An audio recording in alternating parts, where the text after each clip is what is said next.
उत्तर प्रदेश के मुख्यमंत्री योगी आदित्यनाथ गुरुवार को 2 दिवसीय दौरे पर वाराणसी पहुंचे। यहां उन्होंने सबसे पहले समीक्षा बैठक कर अधिकारियों को निर्देशित किया कि निर्माणाधीन विकास और निर्माण कार्यों का युद्ध स्तर पर अभियान चलाकर गुणवत्ता के साथ समय सीमा में पूरा करें। योजनाओं का लाभ प्राथमिकता के आधार पर लाभार्थियों तक पहुंचाया जाए। उन्होंने रिंग रोड के किनारे शहर के विस्तार व बस अड्डे स्थापित किए जाने पर विशेष जोर दिया।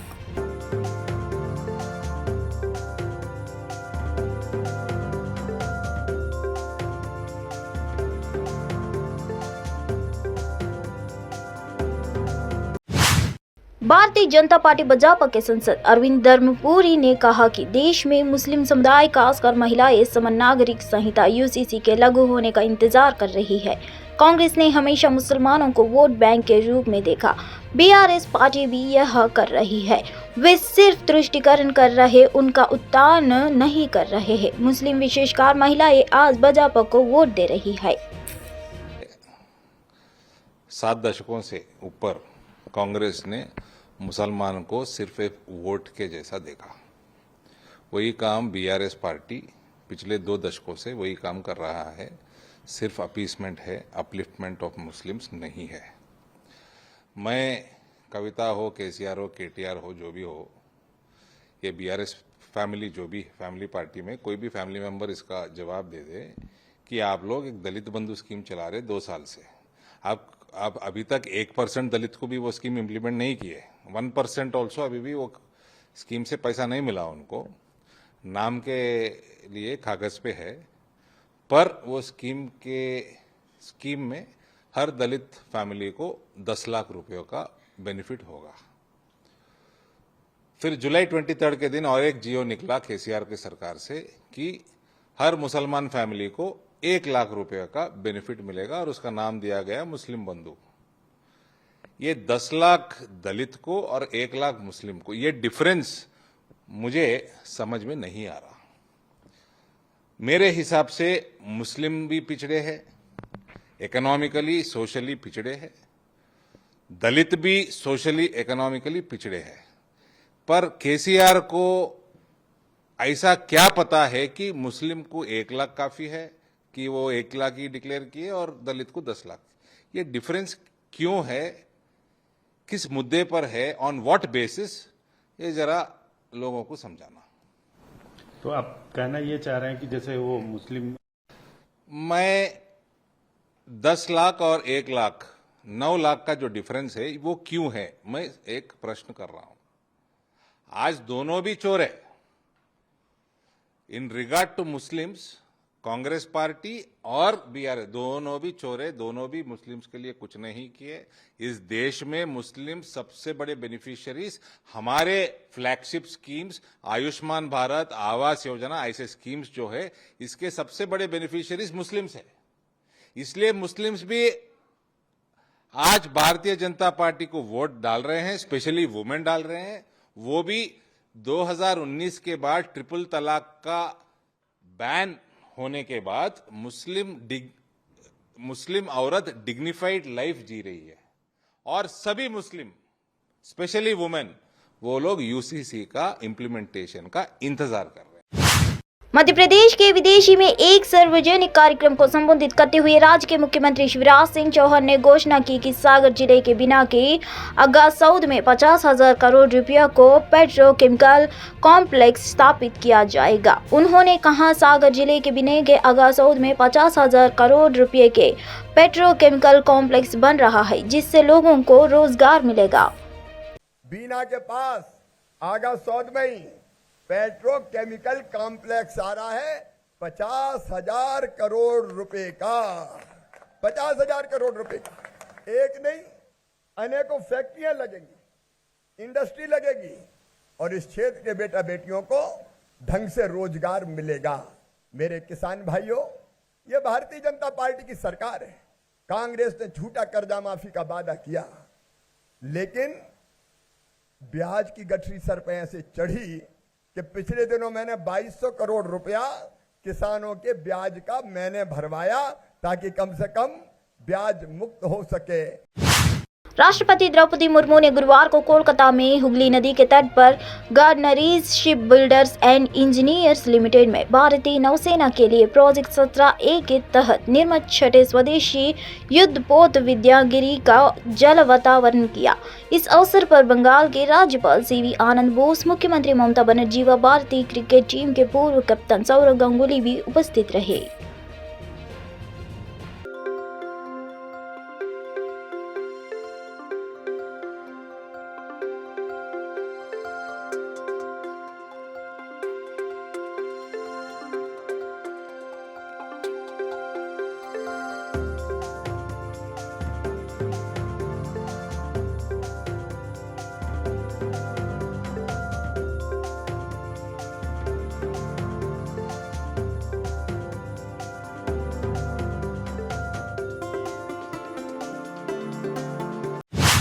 जमनगर में 3 बीजेपी महिलाओं के बीच हुए विवाद से पूरे राज्य की राजनीति गर्मा गई है। इस मामले में जमनगर की मेयर और विधायक रिवाबा जडेजा ने अपनी प्रतिक्रिया दी।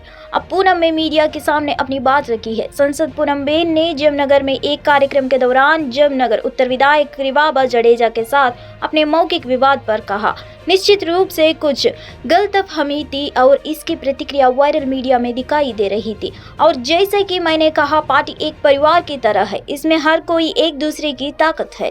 आज जामनगर महानगर में सुबह जो मेरी माटी मेरा देश एवं शहीद स्मारक का जो लोकार्पण था, उस कार्यक्रम को लेके आज सुबह से एक वीडियो सारे सोशल मीडिया पे चल रही है।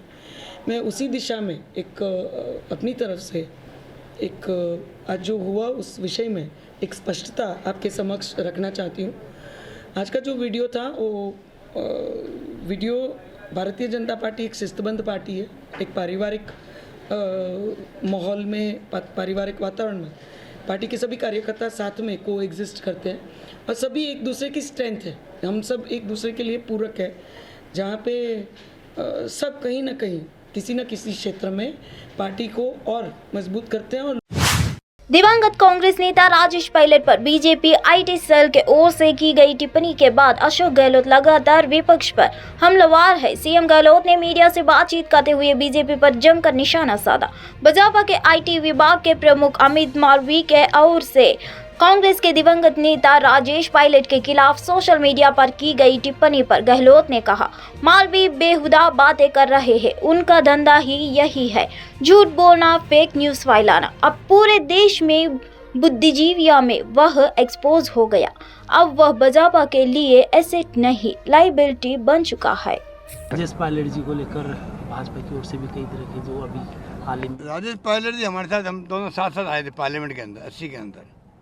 हम काफ़ी करीब से जानते, एक दूसरे को जानते थे, इसलिए इस प्रकार की बेहुदा बातें जो कर रहे हैं मालवीय, मिस्टर मालवीय जो उनका है, उनका धंधा यही है, झूठ बोलना, फेक न्यूज़ फैलाना। अब पूरे देश में वो बुद्धिजीवियों में एक्सपोज हो गया है और बीजेपी के लिए वो एसेट नहीं, लाइबिलिटी बन चुका है। अब बीजेपी को हटाया नहीं, हटाया हमें मतलब नहीं है।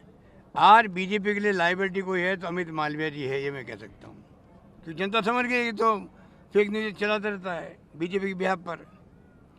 तो ये स्थिति है, तो आप चिंता नहीं करें, राजस्थान में माहौल अच्छा बना हुआ है।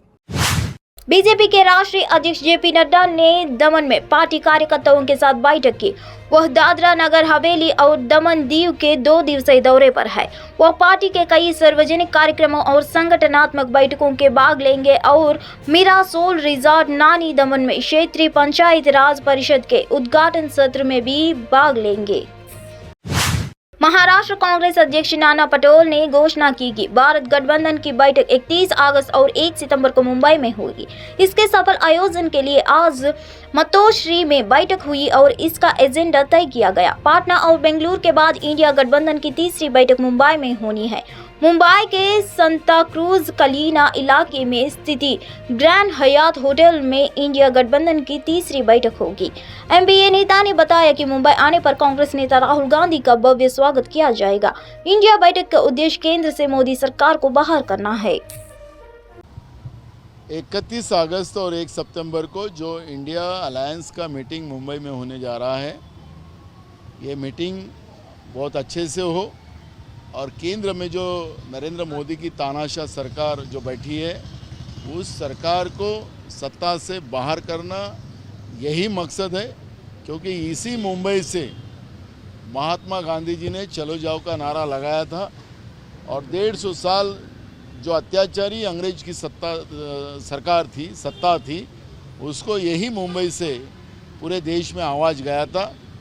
उस समय में भी महात्मा गांधी की आवाज़ थी, अब राहुल गांधी की आवाज़ है। और मुझे लगता है कि मुंबई की ये जो इंडिया अलायंस की मीटिंग जो है वो बहुत अच्छी हो, इसीलिए आज मातोश्री पे हम लोगों का एक मीटिंग हुआ और एक प्रॉपर रणनीति, एक प्रॉपर एजेंडा उसमें हमने डिसाइड किया। प्रोफाइलिंग के आधार पर बेंगलुरु एयरपोर्ट कस्टम ने एक यात्री को रोका और उसके बैग में नट और बोल्ट के रूप में छुपाया गया 267 ग्राम कच्चा सोना बरामद किया। आगे की जांच चल रही है। यात्री दुबई से अमीरत की उड़ान पर यात्रा कर रहा था।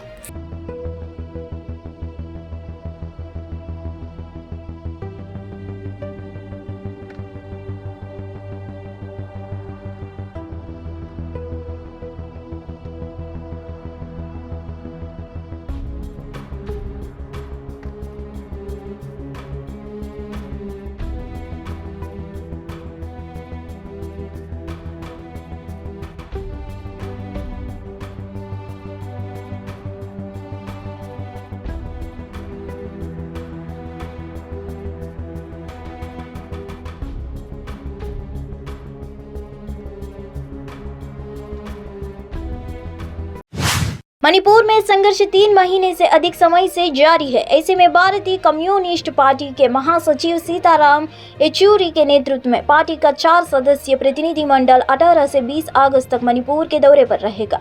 यह जानकारी गुरुवार को येचुरी के मीडिया से बातचीत के दौरान दी। येचुरी ने मौजूदा संकट के समाधान के लिए ठोस समाधान या दिशा की कमी की आलोचना की।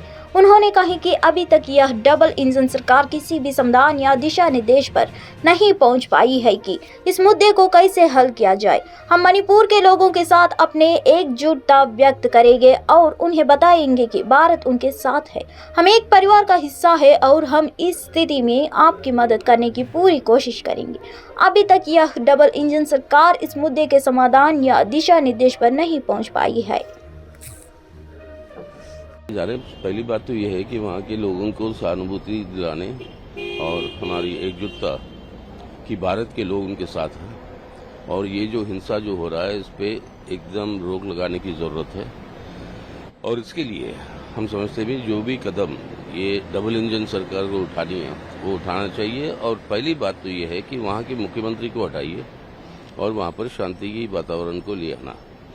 इसके लिए जो करना है वो हम जाकर उनसे बातचीत करके वापस आके सुझाव देंगे सरकार को। पहले भी क्योंकि डेलीगेशन गया था, विपक्ष का गया था और अब आप राज्यपाल के पास भी जाएंगे, तो उस पर भी थोड़ा सा बता दीजिए कि देखिए पहले भी डेलीगेशन गए लेकिन समय बीता जा रहा है। जैसे समय बीता जा रहा है परिस्थिति बदलती जा रही है। तो क्या है ये बदलती परिस्थिति, उसके आधार पर राज्यपाल महोदय से भी मिलेंगे और उनको भी हमारी सिफारिश और आग्रह करेंगे उनसे भी कि क्या करना चाहिए।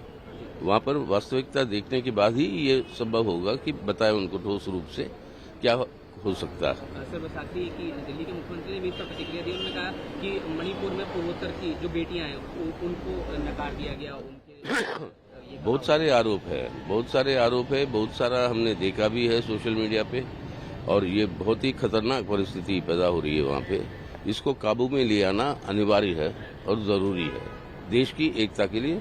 और क्योंकि ये वातावरण फैल रही है अब बाकी जगहों पर नॉर्थ ईस्ट में, ये हमारे देश के हित में नहीं है।